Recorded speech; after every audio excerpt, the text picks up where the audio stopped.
Good morning everyone. आज हम economic botany के अंतर्गत सीरियल का दूसरा जो मेंबर आपके कोर्स में मेंशन है उसको पढ़ेंगे और वो है मेज़। मेज़ या मक्का बोलते हैं जिसको। ये भारत में यूपी, बिहार, राजस्थान, पंजाब और एमपी में ज़्यादातर उगाया जाता है। मेज़ का बॉटनिकल नेम होता है जिया मेज़। ये पोएसी फैमिली को बिलोंग करता है और इसकी उत्पत्ति जो है ओरिजिन वो साउथ अमेरिका को माना गया है, जहाँ ये जंगली अवस्था में उगा करता था। बाद में ह्यूमंस ने इसको भोजन के रूप में शामिल किया। मक्का का जो पौधा होता है वो 1 से 5 मीटर लंबा होता है। एनुअल हर्ब है, मतलब 1 वर्षीय शाख है। इसका जो तना होता है वो अनब्रांच्ड होता है, अशाखित होता है और इसमें से एडवेंटिशियस रूट्स निकलती हैं। पूरे पौधे पर नोड एवं इंटरनोड्स पाए जाते हैं। तो ये हो गया पौधे के बारे में थोड़ा सा पहचान के लक्षण। ये जो प्लांट है उसके बॉटनिकल कैरेक्टर्स की बात करें तो पौधा होता है मोनोशियस। मोनोशियस का मतलब होता है एक ही प्लांट पर मेल और फीमेल दोनों ऑर्गन्स का पाया जाना। तो मक्का में मेल फ्लावर जो होता है वो टॉप पर पाया जाता है, उसको बोलते हैं यौगिक असीमाक्ष टाइप, मतलब पेनिकल होता है। और फीमेल जो फ्लावर है उसको कहते हैं कॉब या ईयर, और ये पत्ती के कक्ष में नीचे स्थित होता है, जिसको हम साधारण भाषा में भुट्टा बोलते हैं और जिसका हम यूज़ करते हैं खाने में। ये जो फीमेल फ्लावर है ये स्पाइक इन्फ्लोरेसेंस कहलाता है और इसके ऊपर बहुत सारी लीफ शीथ पाई जाती हैं जिससे ये ढका रहता है। तो भुट्टे से हम सभी परिचित हैं क्योंकि राजस्थान और हमारे चित्तौड़ में भी ये बहुत मात्रा में उगता है और मार्केट में अवेलेबल है। तो मेरे ख्याल से कोई भी ऐसा व्यक्ति नहीं होगा जिसने इसको पहचानता नहीं है, जो फैमिलियर नहीं है। ठीक है, ये जो लीफ शीथ होती हैं जो भुट्टे के ऊपर पत्तियां ढकी हुई रहती हैं वो पर्व संधियों से विकसित होती हैं। तो ये हो गया बॉटनिकल थोड़ा सा। फ्रूट की बात करें, मतलब दाने की बात करें फल की, तो वो होता है कैरियोप्सिस। ग्रेन कैसा है? कैरियोप्सिस। कैरियोप्सिस का मतलब होता है एंडोस्पर्म और उसके चारों तरफ एल्यूरोन परत का पाया जाना, जिसमें होते हैं मिनरल्स, विटामिन्स, है ना। तो कैरियोप्सिस गेहूं में भी हमने पढ़ा था पिछली क्लास में। तो गेहूं से इसमें क्या अलग है, क्यों इसको डाला है हमारे कोर्स में? तो एक तो पॉइंट जो छूट रहा है, वापस मैं पीछे जाऊं, इसमें मोनोशियस के साथ साथ ये जो फ्लावर की पोजीशन के आधार पर इसको कहा जाता है डिक्लिनस। डिक्लिनस का मतलब होता है मेल फ्लावर ऊपर टॉप पर और फीमेल फ्लावर नीचे बाद में लगता है। अब हम आते हैं गेहूं से डिफरेंस क्या है। तो गेहूं से डिफरेंस ये है कि इसके अंदर जो प्रोटीन होता है वो ग्लूटेन एब्सेंट होता है। ग्लूटेन के कारण गेहूं का आटा आसानी से गुथ जाता है, रोटी बनाना आसान होता है। लेकिन मक्का में जो प्रोटीन होता है वो है जीन, और इसके कारण ग्लूटेन के अनुपस्थिति के कारण इसकी रोटी को बनाने में थोड़ी ज़्यादा मेहनत लगती है।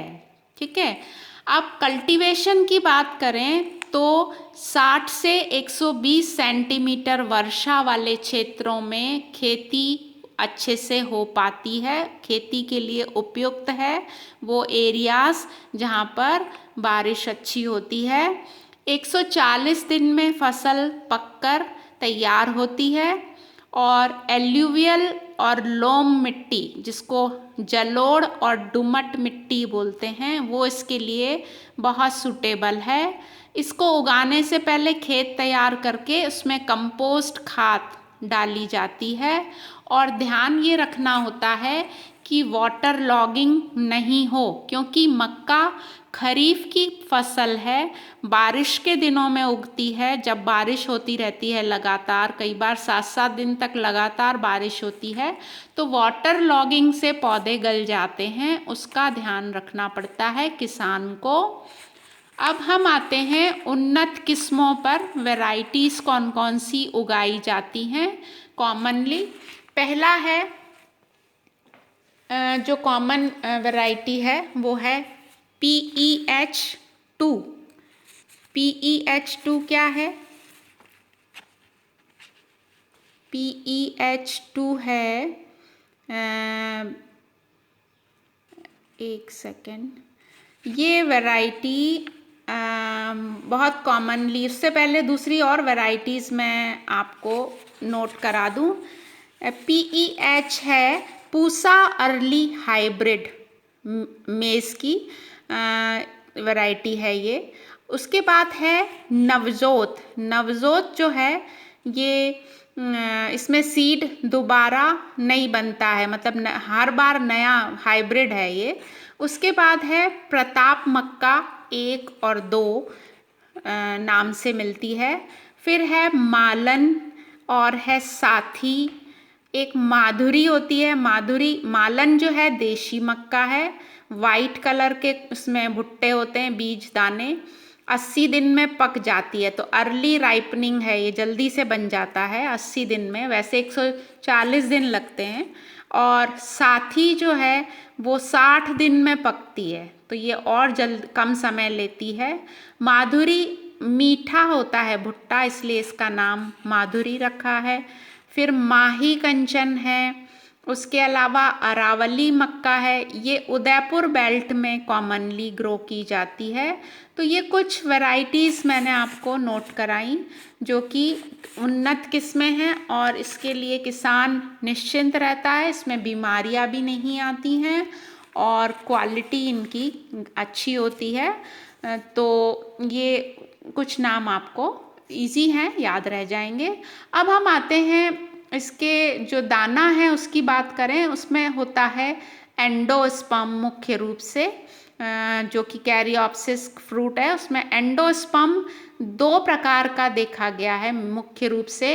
एक होता है हार्ड और येलो कलर का, मतलब उसमें प्रोटीन की मात्रा ज़्यादा होती है। और जो एक दूसरा एंडोस्पर्म, दूसरा जो दाना वैरायटी है, उसमें होता है कलर वाइट और दाना होता है सॉफ्ट, क्योंकि उसमें स्टार्च की मात्रा ज़्यादा होती है। तो भुट्टे में, मक्के में हमको 2 चीज़ें तो क्लियर हो गई कि इसमें प्रोटीन मिलता है इसको खाने से और स्टार्च मिलता है। और मैं आपको बता दूं इसमें ऑयल भी पाया जाता है। तो कार्बोहाइड्रेट का भी सोर्स है, फैट का भी सोर्स है और प्रोटीन का भी सोर्स है ये। तो बहुत इम्पॉर्टेंट क्रॉप है हमारे, मतलब पूरे विश्व में इसको खाया जाता है। अब मैंने यहाँ पर 3 दानों का डायग्राम बना के आपको समझाने की कोशिश की है। पहला जो इसका दाना है उसमें आप देखिए, उसको बोलते हैं पॉपकॉर्न बनाने वाला मेज़, जिसमें एंडोस्पर्म में मुख्य रूप से स्टार्च होता है। तो ये वाले दाने बाजार में बोल के लेने पड़ते हैं कि पॉपकॉर्न बनाने वाला मक्का दीजिए। तो उसको जब फुलाया जाता है तो वो फूल के पॉपकॉर्न बन जाते हैं स्टार्च की प्रेजेंस के कारण।